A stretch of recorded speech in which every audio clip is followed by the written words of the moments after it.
and welcome to the Direct Selling Success Podcast. I'm Anna Green, and I'm here to share with you tips, tricks, and training on network marketing done right. Thank you for listening. I'd like to take a moment just now to tell you a little bit about our sponsor. This month we are sponsored by Cale from Giftwrapped by Eve. Are you a busy networker juggling endless tasks as the Christmas holiday approaches? Between managing your business, organising your own Christmas shopping and fitting all those extra family commitments, finding a moment to wrap your own gifts can feel impossible. That's where Eve's Eco Gift Wrapping Challenge comes in. Sign up today to get expert tips and ideas to help you fit into your hectic schedule. Discover quick and easy wrapping solutions that not only save you time, but will also help you to be more eco-conscious this year. Imagine you could be sat relaxing on Christmas Eve this year with a glass of something sparkly instead of wrapping at the last minute. Eve Cale's free challenge is running from the 4th to the 9th of November. I'll be checking it out. You check it out too. Find the details in the show notes to sign up or go to giftwrappedbyeve.com/upcoming events. That's giftwrappedbyeve.com/upcoming events. You can also find her on socials at Giftwrapped by Eve on the majority of the platforms. Go and sign up today and I will see you over there.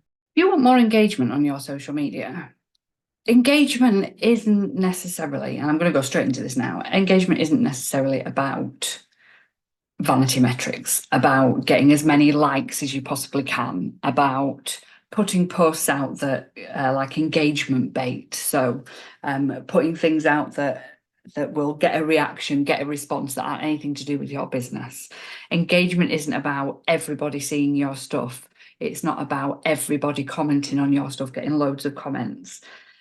If you want more engagement, I want you to think about the type of engagement that you want. Engagement for engagement's sake is pointless when running a business.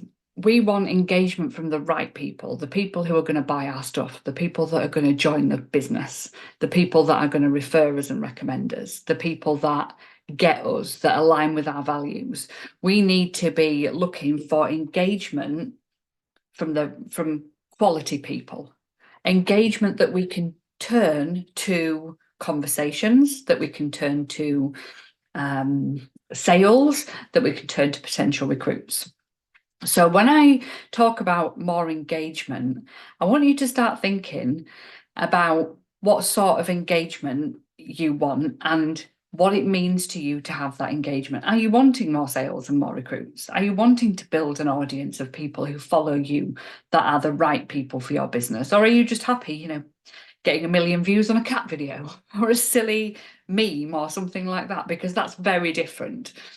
Today, we're talking about engagement that is of value to your business.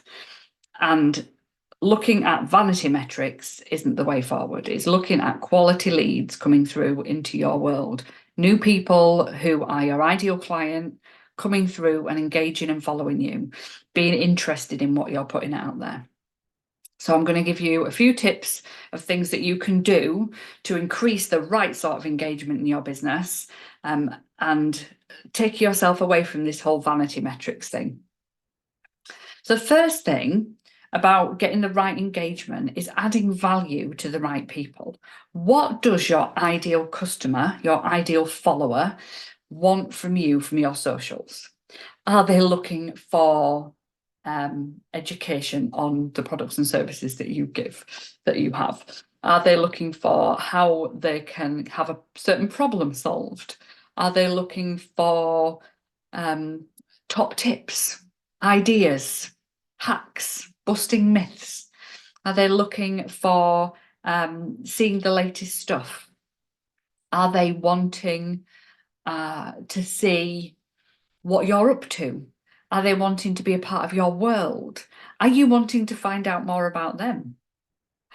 Are you looking for maybe people who want to be part of a community? How can you add value to their lives? So many people come onto social media to escape. They come on to learn. They come on to be entertained. You can provide this within your niche, within your set circle of expertise, your products, your services, your business, you as a person. Lots of people also come on for that sense of belonging. They come onto social media for a community, for somewhere to be a part of, to make friends. Does your business provide that sort of thing? I know Facebook groups are great for this sort of thing. Instagram is great for this sort of thing. But think about, what that ideal customer of yours wants from you. This is going to be different for everybody. So really think, maybe have a big brainstorm around that. And your content that you're putting out there needs to be based around this, adding value to those people's lives in your world, and that could possibly be in your world, the ideal customer, and encouraging them to want to click the follow button, to want to click the like button, to want to comment on your stuff because they see it as valuable content.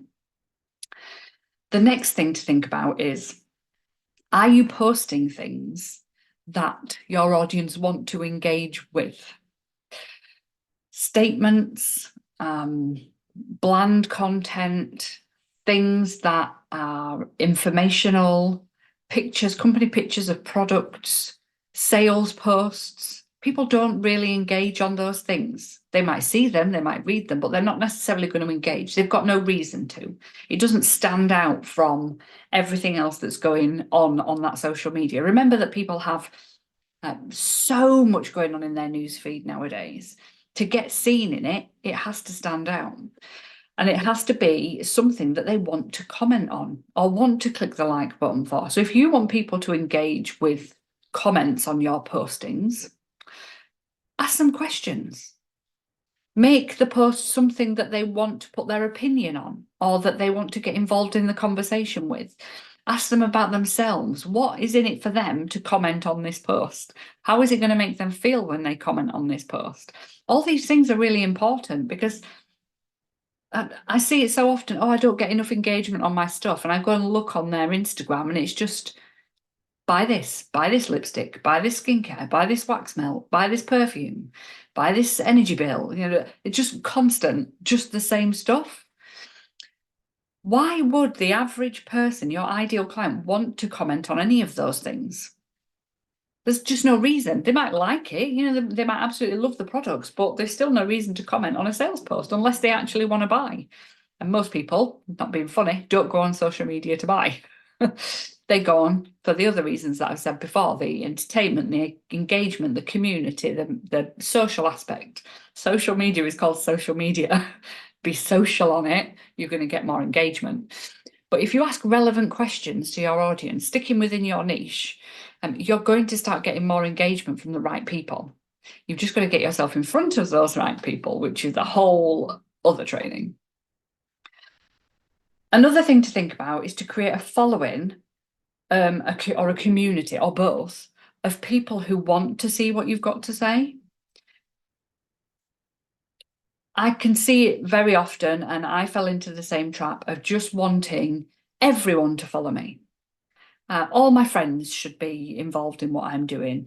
And I remember way back in the day, you're talking early 2010s, I was taught to add everybody to my Facebook group or follow everybody that I could possibly find and hope they'd follow me back, or add loads of friends, or do the follow trains, go like for like, and follow me and I'll follow you and we'll comment on each other's stuff. Oh my goodness me. Social media was a very different place back then, and none of us really knew how to use it properly. And up to a point, yeah, it's again all vanity metrics and nobody really being interested in each other's stuff. If you can create a following or a community on social media of people who want to be there, you're going to get more engagement, genuine engagement that you can then convert to sales and recruits. Follow for follow, people are only doing that sort of thing for their own benefit. So there's really not an awful lot of point because, somebody selling, I don't know, home decor, commenting on your skin products isn't necessarily ever going to buy because they're only doing it so that you will go and comment on their stuff and you're not necessarily going to buy. So it doesn't work. And then the more people you've got doing that, the more your social media won't recognize who you're looking for as an ideal client. It will put you in front of more business owners. It won't necessarily put you in front of more of your ideal client. If you can create a following of the majority of just being your ideal client and people who engage in your stuff, you're probably more likely to go and get seen, and social media will push you out to people who are of that demographic that are already following you. Therefore, you'll get more people wanting to see your stuff. So try and attract the people who are important to your business, those people who are your ideal client, people who want to comment on your stuff, people who want to hear what you've got to say. So to do this, you want to be a little bit more of a thought leader in some ways. So talking about hints and tips and hacks and how-tos and tutorials and sharing your opinion on the industry that you're in, not necessarily like network marketing's amazing, it's not a scam type of stuff, because that's only relevant to other people in network marketing and stuff. More about your industry for your products. So if you're skincare, become a thought leader in skincare. If you are candles and wax melts, be the person that's sharing the important information people need to know about them, and sharing other people's content about the same sort of things that are relevant to your audience, so that you can create a rounded social media around that product and that service that you have. Helping people, supporting people, giving your ideal client something that enhances their experience of the products that they either already buy from you or already love, but maybe don't know your products, so that you can get in front of that audience as not the expert, but the person who is passionate about what it is that they're selling, what it is that their industry is all about. Eco-friendly stuff for those of you that are with eco-friendly companies, nutritional help and support and advice for those of you within the wellness sector. Those sorts of things can really add to your social media and create a community and a following of people who are interested in what you're saying about these things.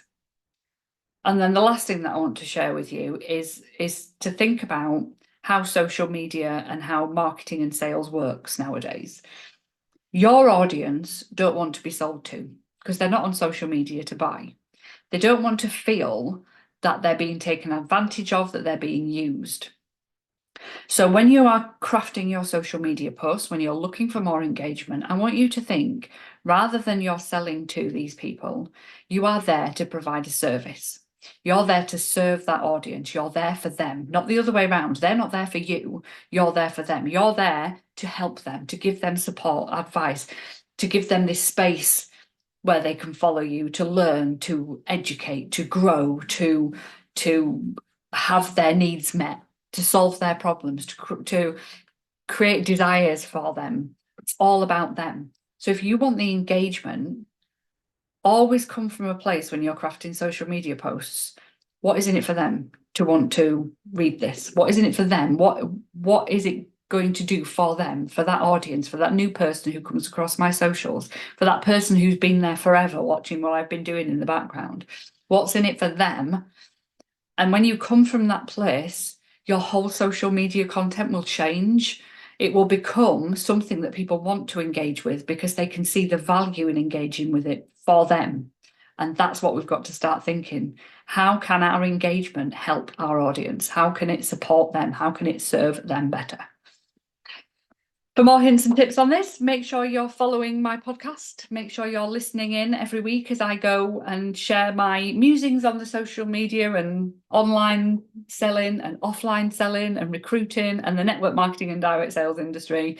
I hope you've enjoyed today. Give us a comment, give us a review. Let me know what you think. And come and find me over on Facebook and follow my community and my social media and see how I do it, and see if you can take any hints and tips from that too. See you all soon.